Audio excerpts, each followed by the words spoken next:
drop the microphone.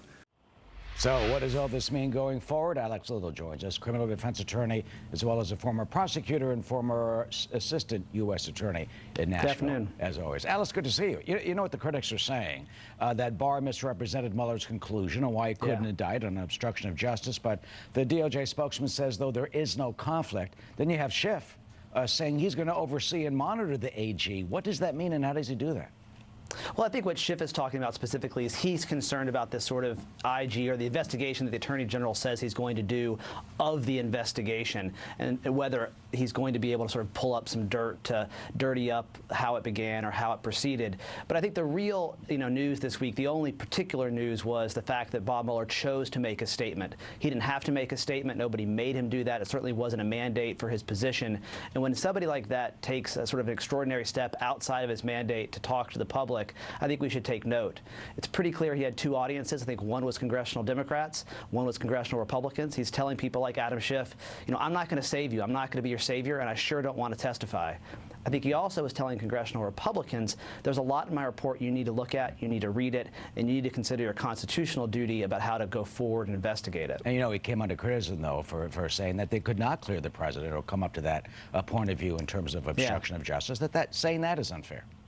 Well, I think the reality is, if there was no evidence the president had done anything wrong, he could have cleared him. But he said he couldn't do that. And so anybody who I think took third-grade reasoning, that would suggest that there's a real reason to believe the president could not be cleared because he's guilty, or at least is indicating that he might be guilty. And his answer there was very clear. I can't do that job in the Department of Justice. The Department of Justice doesn't indict its own presidents. We have a Constitution. The Constitution says when a president commits misconduct or is suspected of misconduct, you, Congress, have to do that. Right now, we got a lot of folks in Congress who don't want to do that. And also in terms of Mueller not wanting to testify, I made it clear during his 10-minute speech. You know what he's going to do if he's called before them. He's going to say, read page 239. That's exactly read page right. 542. Congressman, Chairman, thank you. That's on page 451. I mean, what will that be like if he just says refer to this page and that? It's written about the report. I think there's two pieces of this which is really interesting. One is he said it. He said, my report is my testimony. There's no way he's going to answer hypotheticals about if President Trump weren't the president, could he be indicted? That's not his style. He will direct them back to the report. The second side of this, though, is the media has done such a good job, and President Trump has been so insistent, and his allies have been so insistent that he was cleared. I mean, that was the whole charade of the first statement from the Attorney General, that somehow this report cleared him. And there's a good segment of the public that don't believe he's done anything wrong. And so when you saw the town hall where all these Republicans in a district in Grand Rapids, Michigan, with Justin Amash, came out and heard him talk about why he thinks there should be impeachment proceedings, it broke through to some folks in that world that there is evidence of wrongdoing. And so if Bob Mueller sat down and had to point out those pieces where the president has potentially committed wrongdoing, that may change the public perception of what's going on. And others are focusing on what they say is the wrongdoing by the FBI officials and others at the beginning of this investigation. Sure. Let me have you listen to the Attorney General talking about his probe of how this whole thing started. I think it's important that we not, in this period of intense partisan feeling, destroy our institutions. I think one of the ironies today is that people are saying that it's President Trump that's shredding our institutions. I really see no evidence of that. From my perspective, the idea of resisting a democratically elected president and basically throwing everything at him and really changing the norms on the grounds that we have to stop this president. That's where the shredding of our norms and our institutions is occurring. Listen to his words very carefully. He says resisting a democratically elected president, although some in law enforcement say that they felt they had legitimate reason to investigate. Well, look, Bob Mueller said himself this week that the Russians were trying to get this democratically elected president elected.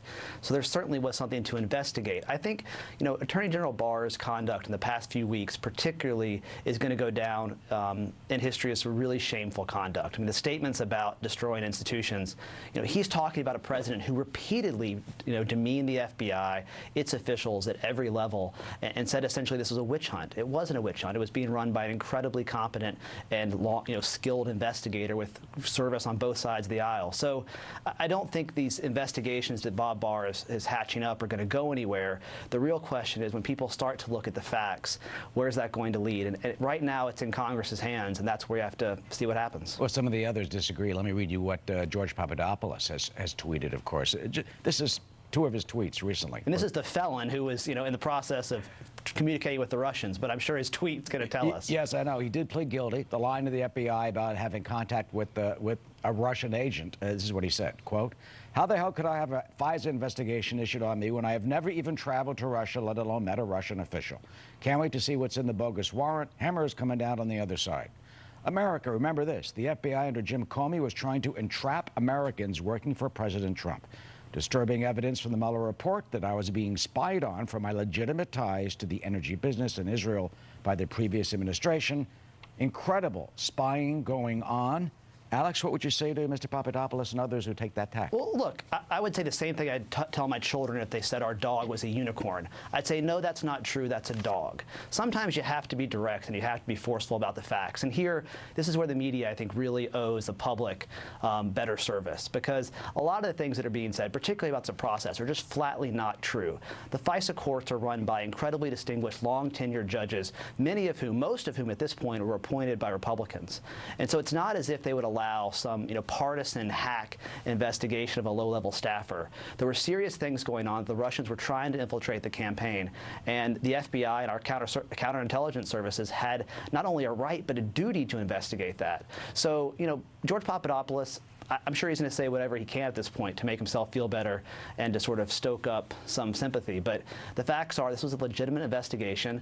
It's produced some really stunning evidence, and the public and Congress are going to have to deal with it. Yeah, and quickly, you've actually prepared a FISA I have, warrant. yeah. So what is it like? How many pages is that? And can someone who wants to go get after Trump, can they just get a judge to sign off? You can't just get a police officer to run down the street and get a FISA warrant. These are incredibly detailed, the most sophisticated application required in government investigations. It's 400, 500, sometimes 1,000 pages of documents you've got to prepare for a very tenured senior federal judge who knows what they're doing. It goes through multiple layers of review at the Department of Justice. These are serious considerations that are made when they do such a thing, and it's inconceivable that such a thing could be politicized. All right, Alex Little, who has prepared a FISA warrant. Alex, as always, thank you for your insight. Thank you. Of course. Barthel? Eric, an emergency is unfolding as people...